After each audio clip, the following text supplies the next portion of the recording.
Hello, everybody, and welcome back to the Bridge podcast, where medicine meets the arts.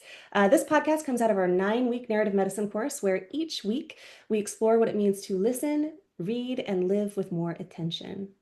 Last week, we looked at point of view and bias and how they help shape the stories we tell and also how we hear them. This week, we turn to story and counter story through Ewing's retellings.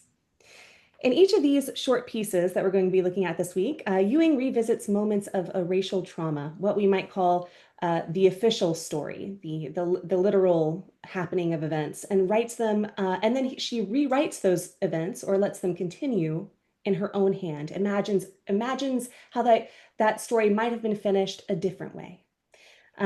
Each piece begins in typeface, recounting the events as they occurred, before shifting into that handwriting place where imagination steps in to offer what reality denied: restoration, sometimes flight, sometimes transcendence. So, our close reading questions this week were: what happens in that shift from typeface to cursive? How does handwriting enable this shift?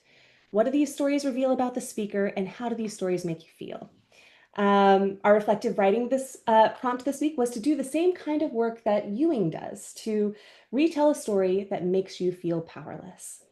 And today I am joined by a wonderful writer who does exactly that, just effortlessly in his own writing, retells things in such a powerful way. I'm here with Kyler, who joins us from Vancouver, Washington. Hi, Kyler. Hi, it's great to be here. Yeah, we're so happy to have you. So Kyler's background is in medical communications, disability rights, and patient advocacy, fields where stories have real world consequences. As the assistant director of community development for a company that creates online communities for chronic illness, he has actually been working in the field of narrative medicine long before it was known as narrative medicine. Kyler might be the OG narrative medicine facilitator.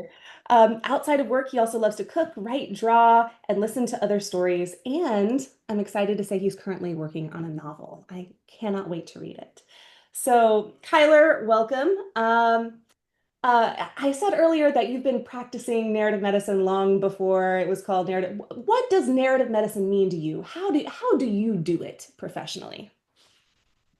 Yeah, so it's always kind of funny because I usually tell people my master's degree is in science writing from Johns Hopkins, and that was a program that I knew I wanted to do when I was an undergrad, but not until I had almost graduated. It was like maybe junior year of undergrad, and one of the writers for Nat Geo, his name is Jason Biddle. He came in, he spoke to one of my classes, and I was like, I want to do this. Like, I want to make science interesting and fun because when you're in school it's like all the things that I hated, like calculations, formulas, like all the things that I really struggled with.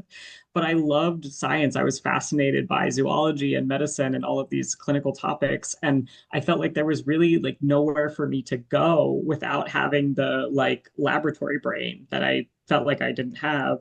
And so discovering that there was this whole world of science writing and making that information more accessible to people like me who really want to learn more, but don't necessarily think like they're good enough or they're smart enough.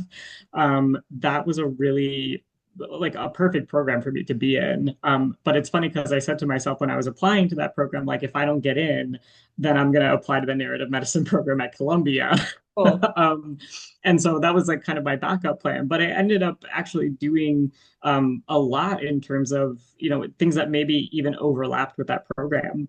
I learned how to be a good interviewer. I learned how to look at studies and clinical trials and say like is the sample size even large enough for us to be extrapolating on whether this is actually true for most people, and like who gets to be involved in clinical trials, how do they pick people, like all of that stuff has always been really interesting to me. So taking that kind of into my career, at a certain point, I started out as a medical writer, just as I was finishing up my master's, and I was working for a contract research organization, and essentially these doctors who were working on these clinical trials and these research organizations would basically say, "Can you write this paper for us to publish in a journal?" So I was ghostwriting papers on mostly medical devices that were used in cardiovascular surgery. And so I essentially thought like I'm getting a crash course in so many things that are so complex, and having to distill them. Mhm. And it was really great because I learned a lot, and then that had kind of jump started my interest in working with clinicians more directly because I was already communicating with them in terms of how to get their work out there and get seen and be published. And then I worked for a company called Doximity, which is essentially like a LinkedIn. It's like a private LinkedIn for doctors and advanced practice professionals. And so I had experience kind of on that side of the clinician side of medicine and advocating for clinicians. I was really passionate about minority health topics, and so really worked very hard when I was there to get that kind of information and that content on the radar of the entire network. And that's something that I've always been really proud of. And at a certain point, I thought like, well, I'm trying to start from the basis, where like with medical students with medical education and kind of like going from the ground up. What if I try to approach this from the patient side? Um, and so that was kind of my transition into patient advocacy because I said to myself, like, yes, most of the people making the final decision are clinicians, but like, how can I empower people in that room at that moment, like meeting people where they are, so to speak? Like, that's like the mission of my company is just kind of like meeting people where they are in those interactions with doctors. And there are certain situations where if you don't advocate for yourself, nobody else will. So we might as well, try to prep people for that. And so it's almost like I feel like I'm fighting for people to be heard, and I'm very passionate about that because of all the things that we're talking about in this course too. With these power structures that we are aware of, they do exist, and they do harm people. And how do we try to subvert that harm and reverse it in ways that are tangible and change people's lives for the better and change the course of their treatment? So yeah, I've really enjoyed I've been doing this for about 4 years on the patient side and have really enjoyed it. Awesome. So much to talk about there. I want to break it down into a few different places. So first, how do you interact with patients now? So I actually historically worked with teams of patient writers. So these are, real people living with a certain chronic condition. And usually the way that our websites are organized is every website is a community. That's what we call them. And each of those communities would have these folks called that we call patient leaders or health leaders. Mhm. And they would be writing about their experiences. And 90% of my job used to be editing and guiding folks in their writing and just sort of almost being a career coach. And not necessarily like I'm not taking the credit for that at all because these people are amazing and could do it themselves. But like I was there to be the sounding board and the like, here's how we get the most eyeballs on this because I'm really good at content and I have, a marketing background and a publishing background. And so I wanted to help people access that wider audience. So I was primarily working with patients in the context of, I'm not delivering clinical care, but I am delivering this sort of megaphone and that just needs to be in the room. And so I've developed really close relationships with a lot of patients, and I think also just knowing that I'm chronically ill as well really helped me solidify those bonds with people. And so I feel like every time I log in to work on something, I'm like, I'm helping people who are like me, and who are not like me and who have completely different experiences, which is also important. Sounds like your circles of advocacy have started out with the physicians themselves, then focused on the patients, and now you're actually focusing on yourself too. Like you've got this, uh, Yeah. you're I almost think of it as getting closer and closer and closer to home but they're all speaking to each other in different ways. I'm sure that your advocacy for physicians actually helps you advocate for yourself too in some ways. Um, Yeah. I'm interested to hear about any kind of interplay between the lessons of each kinds of advocacy. What have you learned about advocating for physicians that impacts how you advocate for yourself or for patients and the kind of relationship between those things?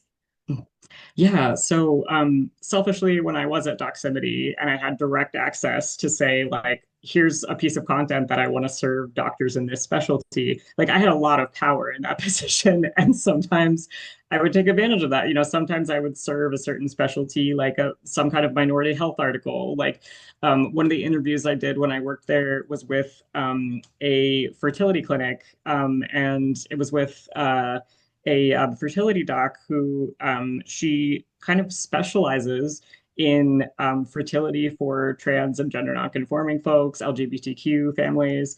And I wanted people to see that because with certain populations, there are these huge misconceptions that some clinicians feel that certain groups of people, like, well, they don't even think about this stuff. That's not even a need among these Right. people, so I'm not even going to offer it. Like, I think that kind of stuff really opens eyes that there are similarities between populations and there are needs that are disproportionate, or rather they're not being met in proportion to the needs of larger groups with a higher socioeconomic status, or so that kind of thing was really something that I specifically wanted to be different about the world. And I felt like that was my sort of way of anonymously like injecting that change.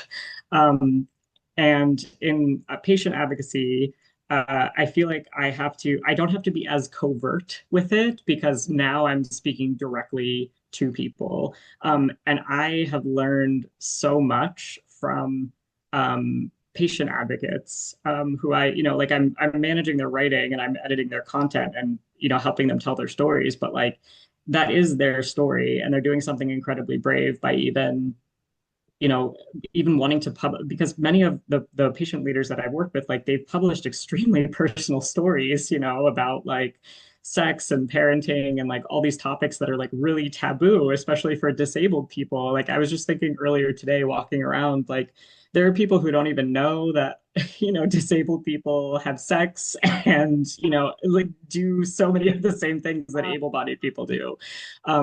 So I've loved that as well. Like I've learned so much from them just about how to like move through the world with this understanding that like yes, things are going to be really unfair.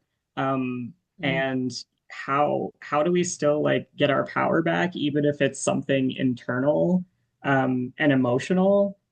Because systemically, usually one person can't really change the system, but together, we have a better chance. So I love that. You know what? I feel like we're never going to get to Ewing, and I don't even care because this is so much more interesting. And I think it yes. really beautifully with Ewing's project. So let's linger here for a minute. You Yeah. mentioned that when you're working with patient stories, you help them edit their stories for the purpose of, refining their narrative.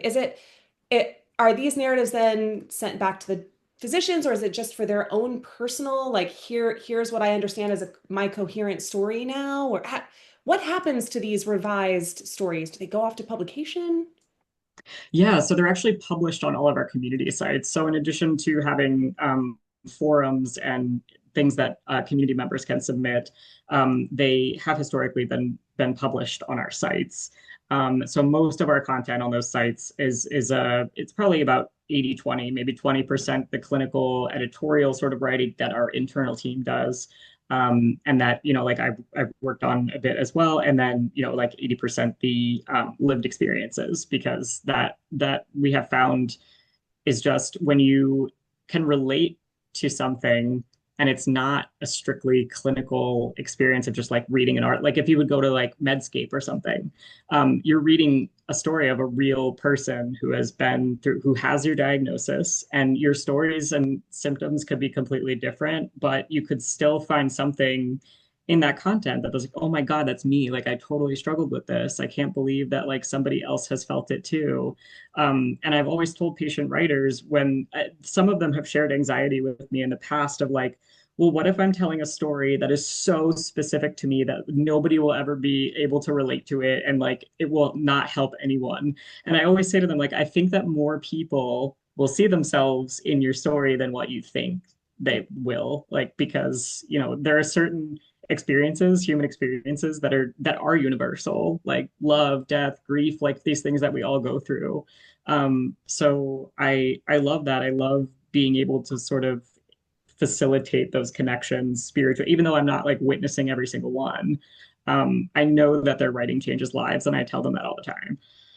That is powerful stuff. So is your editing grammatical and structural on that level, or are you also helping them kind of mine for content and pressing them into these vulnerable areas? Or yeah, how global is the editing process?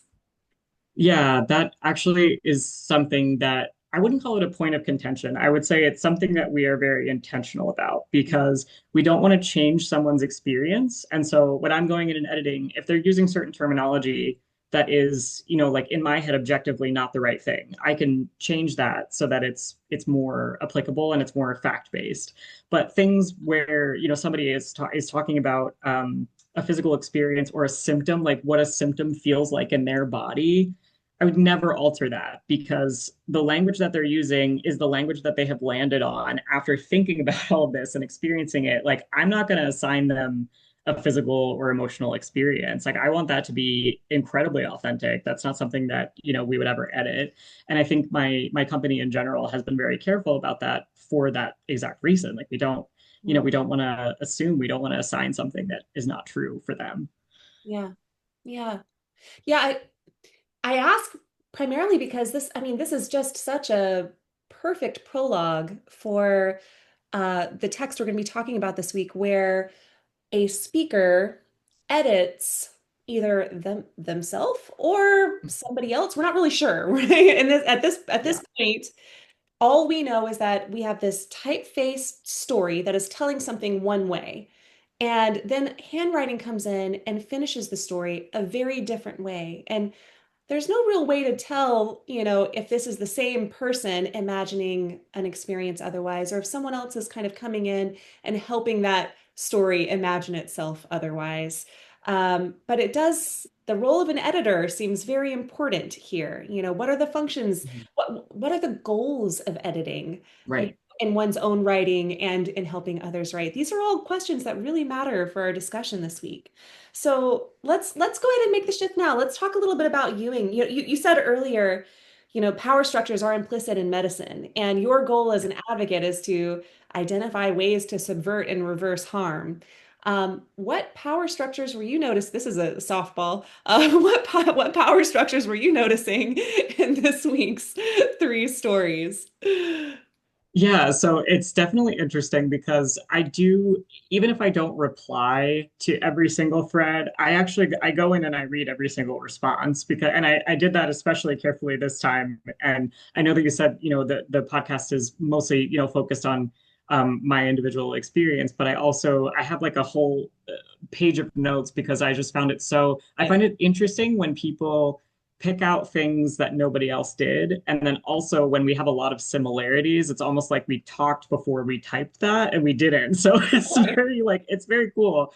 But I noticed in a couple people's responses, this is definitely about children. It's about a power structure that impacts children. And even in the first week, I think, of this course, with 11, um, we talked about like how there's an implicit power imbalance between a child and an adult. And in the first I think the first piece that we read, the speaker is telling us they were 6 years old and this grown woman is like screaming at them, harassing them with these racist remarks. And I definitely noticed a common thread. Like some other people pointed out for all three of these stories, there is a it is about a loss of innocence almost, and not in all three of them, but it's a loss of like taking for granted that your day is just going to be like mundane. Hmm. Um, I thought that the mention in the first story of, the speaker does this whole sequence, the imaginative sequence, and thinks that she's going to drop the lady in the lake, and then she doesn't. And she leaves her on a rock, and then she goes home and eats a popsicle. Like the eating the popsicle was such a like, oh, this is like what a kid just wants to do. Like they just want to do kid things and live their normal life. And in the second story, even though the speaker, I imagine, because of they mention a meeting, like, okay, so this person's probably a little bit older, maybe like a young professional, but it's a meeting. Like it's just kind of like I was just going to a meeting and I had to deal with this person, like screaming at me for whatever reason. Like, and it's clearly like it's not a me problem with the speaker. It's like this person is absolutely unhinged and should not be doing this like over this very mundane just me existing in the world. um and I think that's something that a lot of unfortunately like minorities do experience, where it's like existing in a space makes other people uncomfortable. And you could be doing literally anything. You could just be sitting there not talking to anyone and not even moving, and you can incur this wrath that is so damaging. And especially in the third one, it definitely also has that same sort of energy, where it's like the people sitting on the curb who are being accused of some crime. They're all like the youngest is 9 years old. Like they're these young kids, and the speaker is talking about how she imagines them at home, like just doing the mundane daily things that kids do, like watching cartoons. And instead of being able to take that for granted, they're now sitting on a curb with cops interrogating them and screaming at them. um, that really highlights, I think, the really deep sense of sadness here, that they can't just have a normal day. um, so yeah, that definitely moved me, I think. Yeah, me too. Me too. You've mentioned a couple different power structures at play, race and age, and how all of this works to make someone feel bad just for existing or uncomfortable just for existing, and the loss of innocence that happens at that point. Um, you mentioned in all three stories, I'm gonna call the handwriting speaker the editor, just in honor of our conversation about editing. So in each That of makes these sense. three stories, the editor um, has a kind of moment of vengeance where the story turns around and suddenly something changes, and these people who are being picked on are not being picked on anymore. Uh, what do you make of this method of vengeance that the editor uses, and how does that method subvert or reverse harm?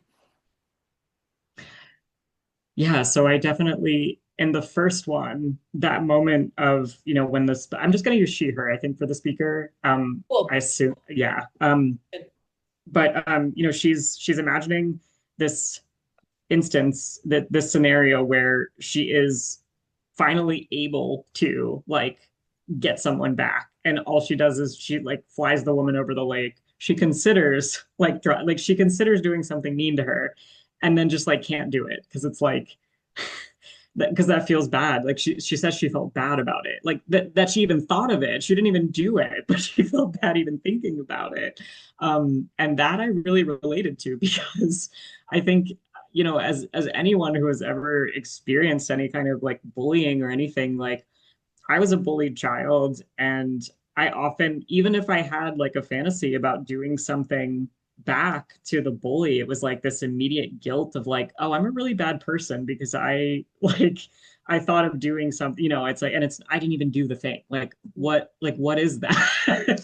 And I just I definitely identified with this sense of like, being a I just said this to my best friend the other day. I said like it's really hard to be a non-violent person in today's world, right. because the if you're experiencing a situation of feeling unsafe for a certain aspect of your identity, um, there's this feeling of like, well, they're gonna do something extreme. So if I'm not also doing like extreme or going through extreme measures to protect myself, then that's probably not going to end up well for me. But, a lot of us really can't bring ourselves to be on the level of somebody who would hurt someone. Um, Right.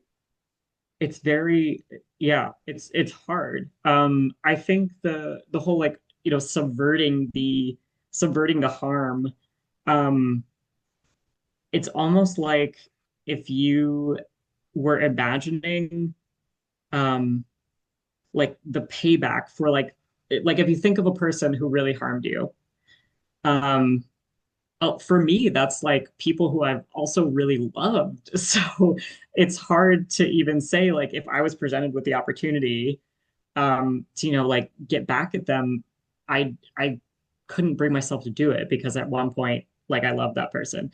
And these are, mostly the stories that we read are these strangers. So I feel like there's even less incentive for the speaker to be kind to them. I mean, she doesn't know these people, she doesn't care about them, but she also is so gentle with them. I think the most violent sort of quote unquote revenge, which it's not really a revenge, but the most violent one is the second one. Mhm. And she doesn't even do anything to that person. She just kind of watches them be, thrown around by this unseen force and then just kind of walks off, right? So she's not even like imagining, oh, I threw them to the ground and started, like wailing on them. Like, and I thought it was interesting, like someone described it, I think it was Justin, like described it as like this is a very non-violent person trying to navigate like what they would do in situations where you can literally do anything you want to this person who harmed you. Um, but yeah, I've always kind of been of the camp that like if I do something terrible as a result of having something terrible done to me, that doesn't improve the world. It doesn't help anyone. It doesn't make me feel better. Um, so yeah, I don't know if that directly answered the okay. Absolutely. Yeah. Yeah. And each of these retributions, though they could have been, they could have been whatever, fire and brimstone, they are nonviolent and they're actually kind of playful, I think, you know. Hmm. And Yeah. in each case, the ultimate end is that whoever was being picked on gets to go about their normal day. As you Yes. just Hmm. described, that the real sadness, the real loss of innocence here was that they couldn't just exist in the world. And each of these stories, that person goes on just existing in the world. Kid eating a snack. I'm gonna go and eat a snack now. I'm not gonna put her in the lake. Whatever. I don't even care about her. You know. Yes. Yeah. I'm going to keep walking and let this weird lady who's like, inhabited by a ghost spirit just do her weird dance thing. And I don't even care. I'm going to keep walking now. Yep. Um, Hmm. that's the retribution is forward movement Yes. Yeah. is that I loved that. And it reminds me a little bit too of, another writer we've discussed this term, Audre Lorde. She said, the master's tools will never dismantle the master's house. I think I Hmm. got that right. I'll fact check myself. The master's tools will never dismantle the master's house. Yeah. When you live in a violent society, maybe nonviolence is the ultimate rebellion. And Mhm. this speaker accomplishes that and ones up with a sense of playfulness and joy. I don't know. Even though Yeah. we asked that question this week, how do these stories make you feel? And it's such a double-edged sword, right? Because it's sad. It's sad that you have to invent new realities, but there's also I feel a kind of a joy and how Hmm. each one ends. And I don't think it would have landed in joy for me if it had been some sort of violent retribution. It might Right. have felt like, oh, they deserve that, like, yeah, Hmm. drop her in the lake. I think I had that Yes. conversation with a few people. Like I was kind of chanting for the dropper in the lake too, but I don't think Yes. I would have left with that same feeling of joy. Um, Totally. And it's almost childlike too. It kind of mirrors that sort of sense of like if a child was thinking, how would I get back at this person? I would just tie them to a balloon and let them float away. Like it's very much like, right. yeah. It's a restoration of that innocence that you were describing at the beginning. That was so Mhm. sad that that's what was lost. It gives it back, Right. that innocence. Oh, I love that. I also noticed something that you mentioned too. What's up with all the flying? There's a lot of that consistently in each of these stories. There's some flying going on, Hmm. and I'm just curious what you think about, let, Four Boys, for example, where for those who haven't had a chance to look at these texts yet, in one of these stories, four boys are sitting on the street and they have been detained by police. Gosh, even that word brings Hmm. tears to my eyes. Detained. They've been detained by police for stealing a phone, allegedly. And they're sitting there with their heads down. And the speaker comes over to advocate for them, saying, where are these boys' parents? And the police give her a really hard time and try to get her to leave. And she just Hmm. sits there and she imagines these boys at home playing Naruto, or at home, not playing Naruto, watching Naruto and doing just little boy things. And suddenly the boys start flying and their bikes Hmm. start flying with them and they're like like in ET, they're like pedaling on their bikes and they're floating away and they don't even care about the cops anymore. Why, of all the ways that she could have gotten those boys back to just being boys, she chooses flight? And that's something else that happens in these other stories too. Why, what do you think about the power of flight?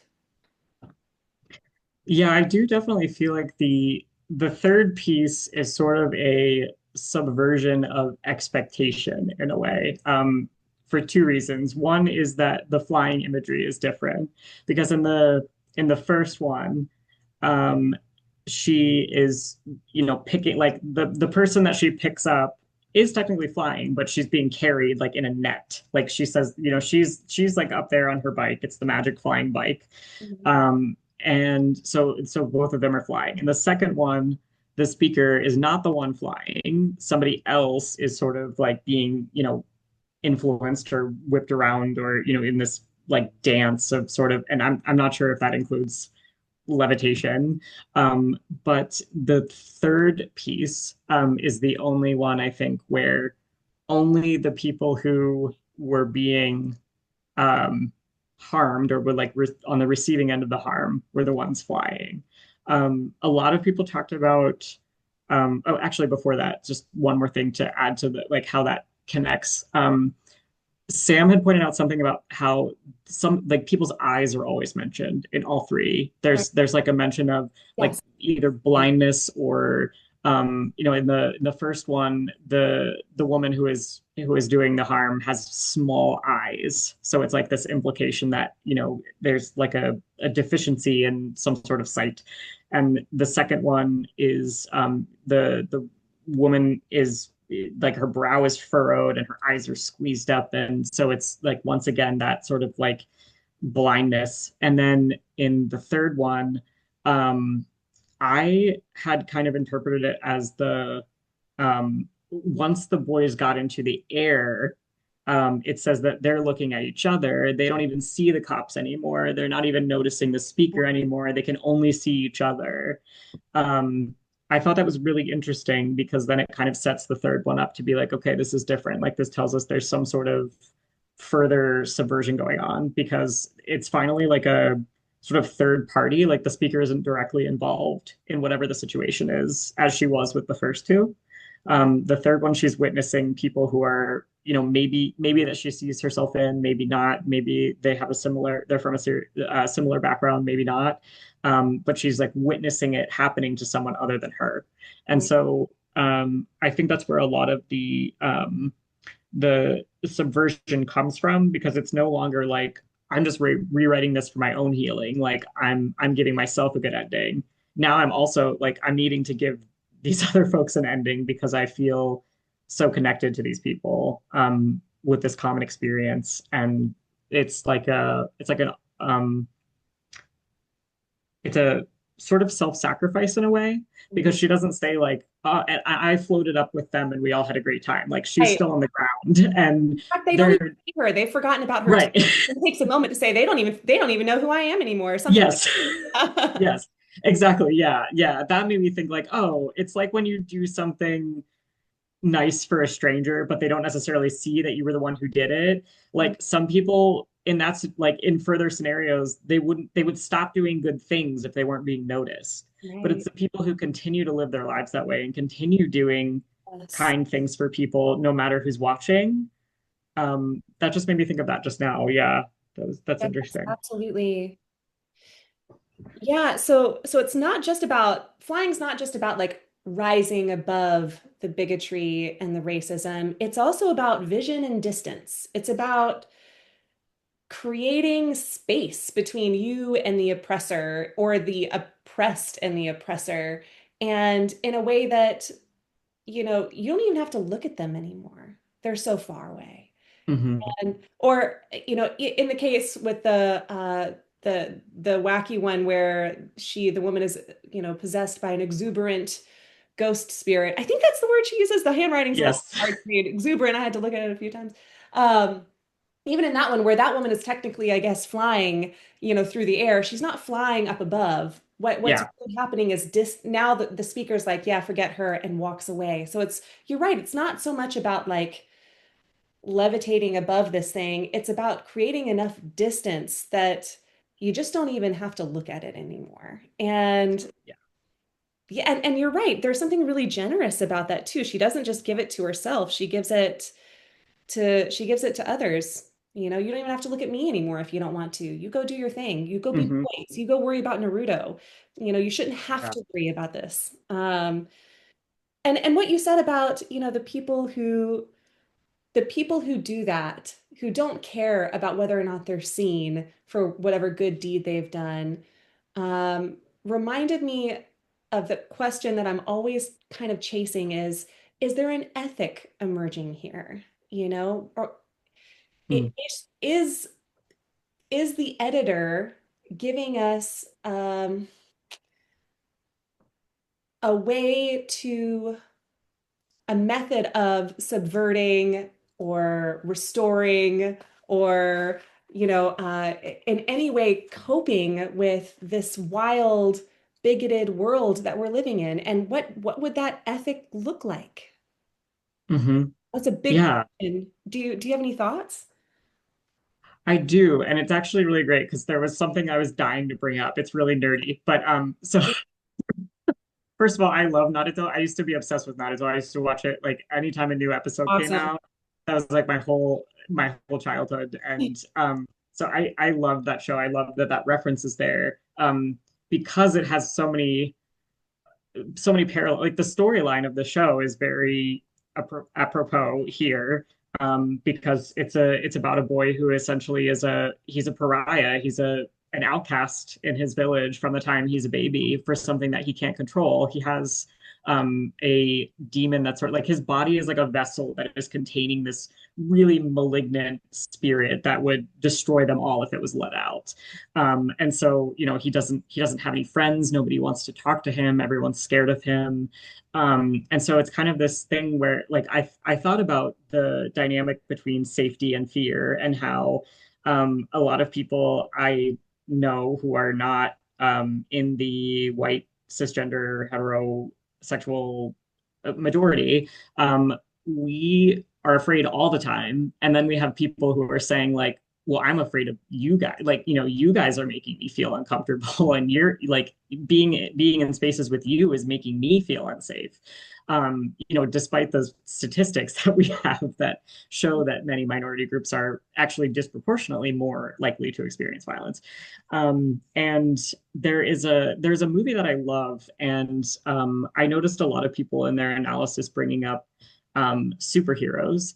And so, like, of course, because of the flying imagery, and everybody loves an underdog until the underdog is like a real person who has qualities that you don't like or that you're afraid of. Mhm. um, there is a film that, for anybody, it's not super scary or violent, but I think it is classified as horror. But it's called Chronicle, and it's essentially, I don't know if you've seen that. It came out maybe like in the early thousands, but it's about teenage boys, and they happen upon this thing that they think is maybe like a fallen asteroid or something in the woods, Mhm. and they suddenly have these powers of telekinesis. They can fly, they can manipulate other objects and people. And so one of the main characters who suddenly has power is a someone who is the survivor and um, current recipient, I guess I could say, of child abuse. He has a very physically abusive father, and so of course you're like, well, I have powers now. Like I have the ability now to like punish this person who has made my life miserable for my entire life.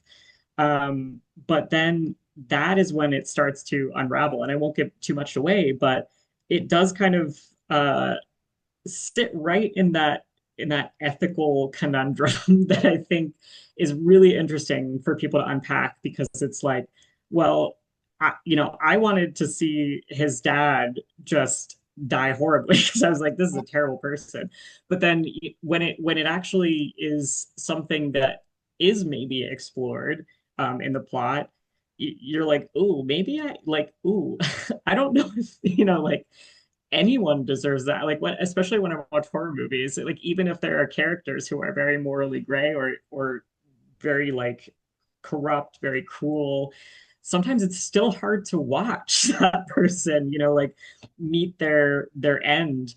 And so I think too, like that's just the plight of being an empathetic person, being someone who like ever since I was a kid, and I'm also neurodivergent, and I think it does have something to do with that. But ever since I was a kid, I had like I could not watch anything violent. I couldn't witness like even a bug getting squished because I felt like my body was experiencing that pain. Like even nowadays, like driving, if I see like roadkill or something, like I have a moment where I'm like it's very dysregulating.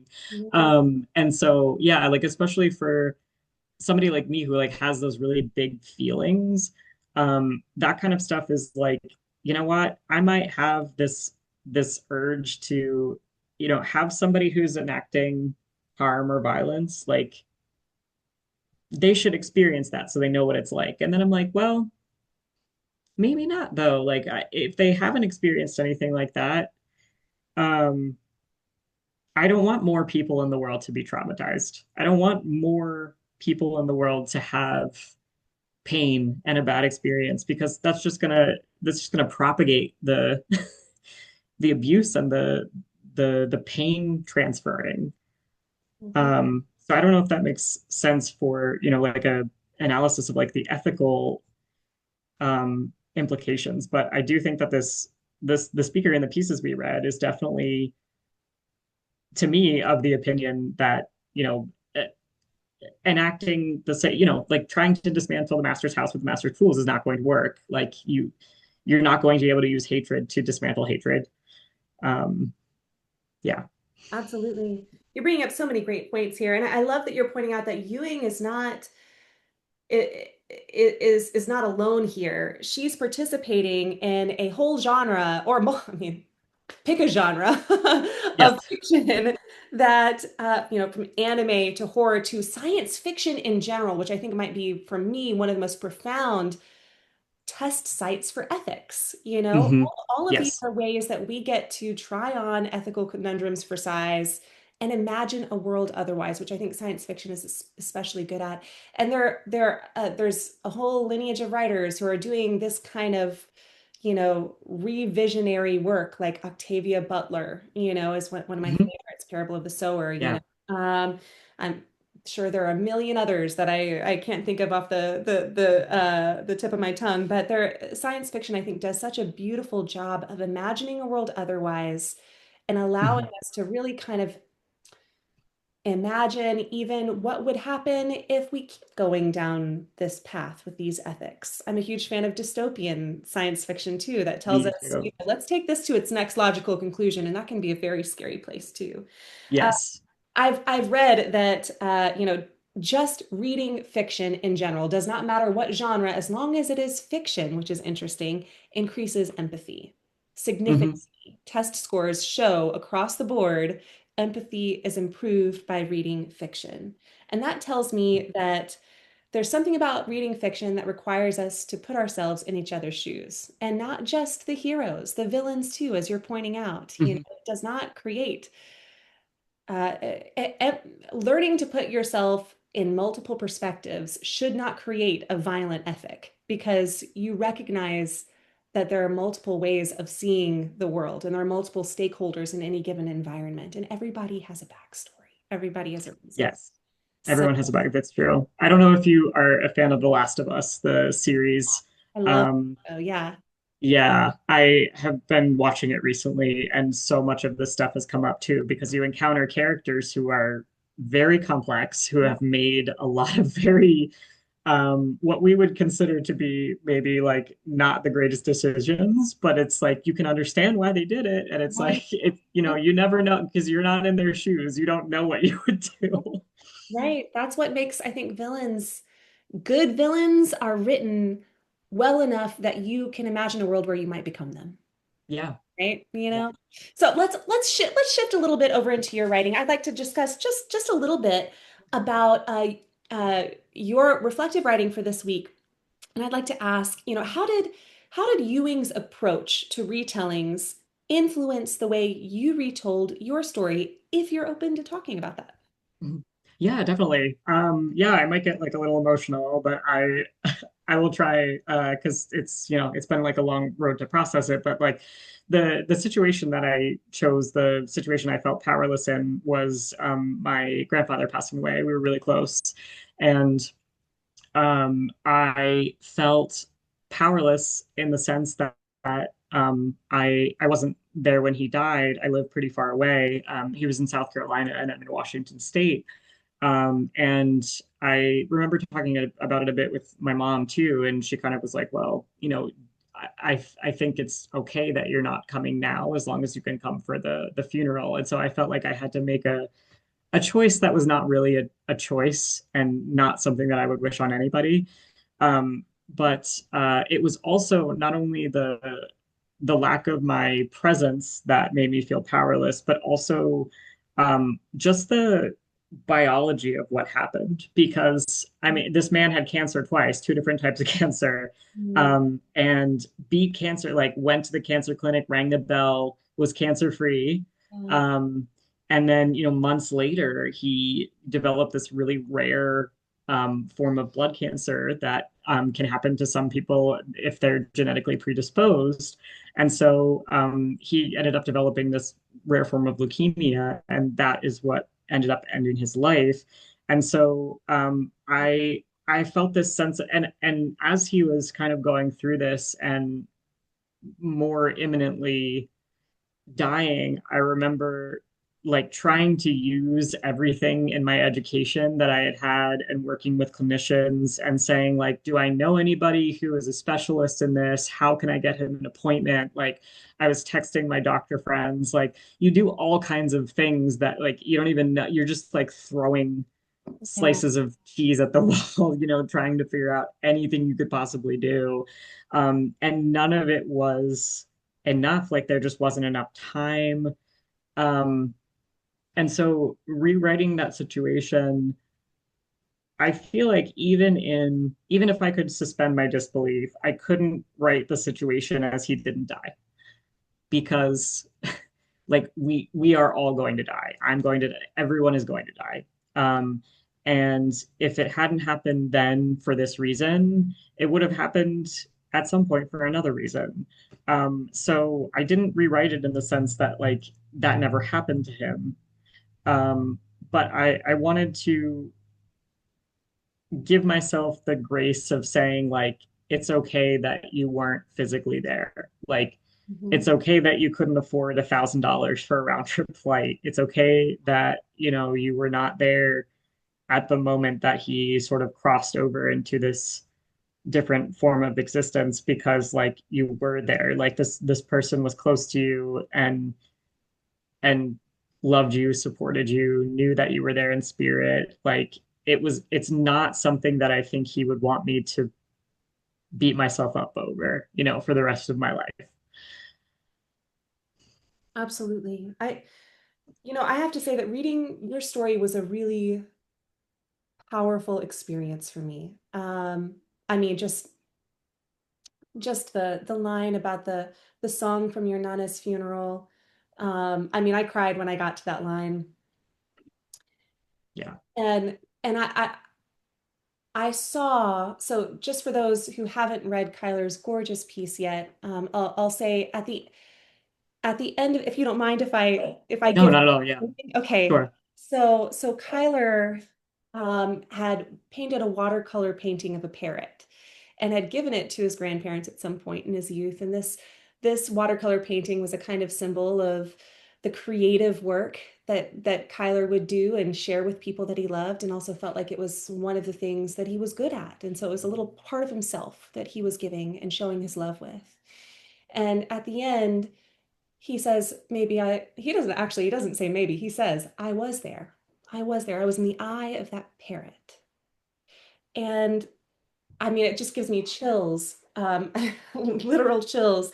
Oh, It's such a beautiful way to show how art, not just this particular watercolor, but art in general and writing in general, like this piece also is, the prose poem that it also is a way of reclaiming presence, and not in an imaginative way. I mean, it is imaginative. I should not in a fantasy way, in a very, very real, lived way, because it shows us that love is not something that is bound by the walls of time or even by death. It is something that's always right here, right now.